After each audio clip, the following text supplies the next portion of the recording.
Drama serial इश्क के जुनून की आने वाली किस्त बेहद सनसनीखेज होने वाली है। न सिर्फ शेरूज की वापसी होने जा रही है, बल्कि ऐमन को भी शेरूज को देखते ही सब कुछ याद आ जाएगा।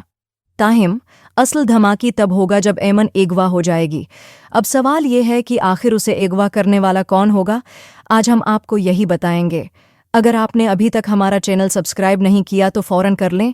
अब आते हैं कहानी की सबसे बड़ी ट्विस्ट की तरफ। राम, जो ऐमन को बचाने की कोशिश में खुद गोलियां खा चुका है। सबको यही लग रहा है कि इस हमले के पीछे मीर ज़ुल्फ़कार का हाथ है, मगर दरहकीकत ये सब आफिया की चाल थी। वो ऐमन को रास्ते से हटाने के लिए किसी भी हद तक जा सकती है, और राहम पर हमला भी इसी की साजिश का हिस्सा था। इस वक्त राहम की हालत नाजुक है, और जैसे ही शीरूज़ को इस हकीकत का इल्म होगा, वो फौरी तौर पर वापस आने का फैसला कर लेगा। वो जानता है कि अब अपनी माँ के फैसले उसके लिए खतरनाक हो सकते हैं, इसलिए वो खुद ऐमन की हिफाजत करना चाहता है। दूसरी तरफ माहीन उस कश्मकश में मुब्तला है कि आया उसका बाप वाकई कसूरवार है या नहीं। मगर जब उसके वालिद ने जज्बाती अंदाज में कहा कि मैंने अपनी औलाद के लिए सब कुछ कुर्बान कर दिया, मगर फिर भी उनका एतमाद हासिल न कर सका, तो माहीन को यकीन हो गया कि उसके वालिद बेकसूर हैं। इसीलिए वो राहिम से मिलने अस्पताल जाने वाली है। मुझे भी लगता है कि राहम की हालत मज़ीद बिगड़ने वाली है, और शायद वो कोमा में चला जाए।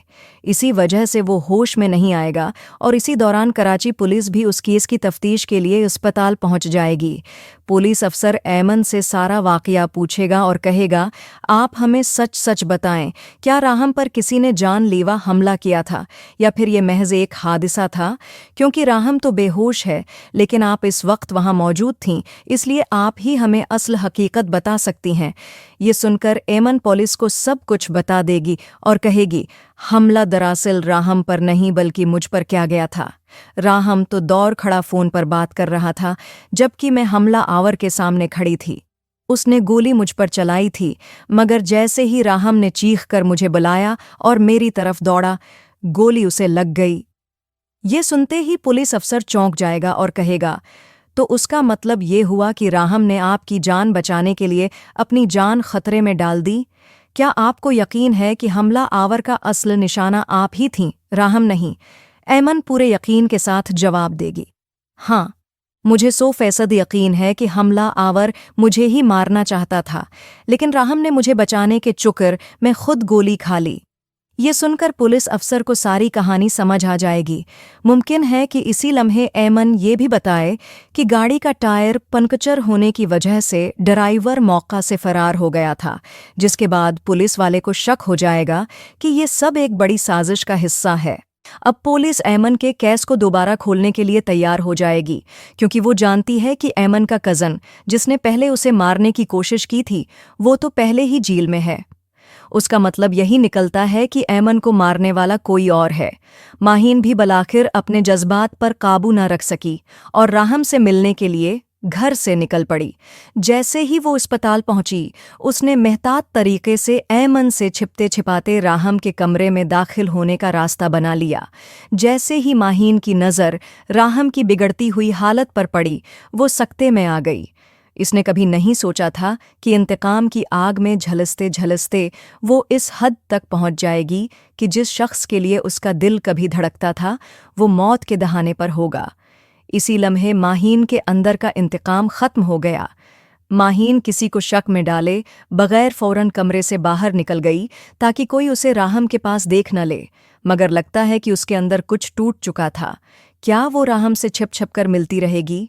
क्या वो अपने वालिद के खिलाफ खड़ी होगी? दूसरी तरफ जैसे ही फारूक को खबर मिली कि राहम पर जानलेवा हमला हुआ है, वो बेचैन होकर सईदा अली नवाज के पास पहुंचा और गुस्से में बोला, मुझे समझ नहीं आ रहा कि राहम का ऐसा कौन सा दुश्मन निकल आया जो उसे मारने के दर पे है। ये सुनकर अली नवाज ने गहरी सांस ली और दौटूक अल्फाज में कहा, हमारा दुश्मन सिर्फ एक ही है, और वो मीर ज़ुल्फ़कार के सिवा कोई नहीं हो सकता। मुझे यकीन है कि ये सब कुछ इसी ने किया है। वो अपनी बेटी माहीन के बदले में राहम की जान लेना चाहता है। ये सुनकर फारूक की पेशानी पर बल पड़ गए। वो थोड़ा सोचकर बोला, देखो, इस वक्त हमें कुछ भी नहीं करना चाहिए। हम मीर ज़ुल्फ़कार की दुश्मनी अफोर्ड नहीं कर सकते। इसके खिलाफ कुछ भी बोलना या करना हमारे लिए ख़तरनाक हो सकता है। ये सुनते ही अली नवाज का गुस्सा मज़ीद भड़क उठा। वो गुस्से से फारूक की तरफ देखकर धाड़ा। दुश्मनी हमने शुरू नहीं की, दुश्मनी तो वो कर रहा है। उसकी हिम्मत कैसे हुई मेरे बेटे पर हमला करवाने की? मैंने तो उसकी बेटी को कुछ नहीं कहा, मगर अगर उसने मेरे बेटे की तरफ दोबारा मेली आंख से देखा तो मैं उसकी आंखें निकाल दूंगा। जैसे ही शेरोज को पता चलेगा कि उसका भाई राहम इसी की वजह से अस्पताल में दाखिल है और उसकी हालत इंतहाई तशवीशनाक है, वो फौरन बगैर वक्त ज़ाये किए फ्लाइट पकड़कर वापस आ जाएगा। जैसे ही शेरोज वापस पहुंचेगा, वो सीधा अस्पताल जाएगा और अपने भाई की हालत देखकर बेहद दुखी हो जाएगा, मगर वहां ज़्यादा देर न रखकर वो फौरन घर वापस चला जाएगा। जैसे ही शेरोज घर में दाखिल होगा, आफिया उसे देखकर हैरान रह जाएगी। दूसरी तरफ अली नवाज शेरोज को देखकर बेहद खुश हो जाएंगे और जज्बाती अंदाज में उसे गले से लगाकर कहेंगे, मुझे बहुत खुशी है कि तुम वापस आ गए हो। मैं उस वक्त बिल्कुल टूट चुका था, मगर तुम्हारे आने से मुझे नया हौसला मिला है। मगर इस खुशी के माहौल में शेरोज की माँ घबरा जाएगी और वो शेरोज को जल्दी से अंदर ले जाएगी। कमरे में ले जाकर वो सख्त लहजे में बोलेगी, तुम वापस क्यों आए हो? तुम्हें अंदाज़ा भी है कि यहाँ क्या हालात चल रहे हैं? अगर इस लड़की ऐमन ने तुम्हें देख लिया और पहचान लिया तो तुम सोच भी सकते हो कि तुम्हारे साथ क्या हो सकता है। वो अपना मना बंद नहीं रखेगी, बल्कि सबके सामने तुम्हारा राज फाश कर देगी। मैंने तुम्हें कितनी बार समझाया, मगर तुम क्यों नहीं समझते? ये सुनकर शेरोज की आंखों में एक अजीब ठहराव आ जाएगा। वो माँ की तरफ देखकर सख्त लहजे में कहेगा, अब जो भी होगा देखा जाएगा। जो कुछ आपको हैंडल करना था वो आप कर चुकी हैं, मगर अब मुझे यकीन है कि आप मज़ीद कुछ नहीं कर सकते। अब जो भी करना है मैं खुद करूँगा।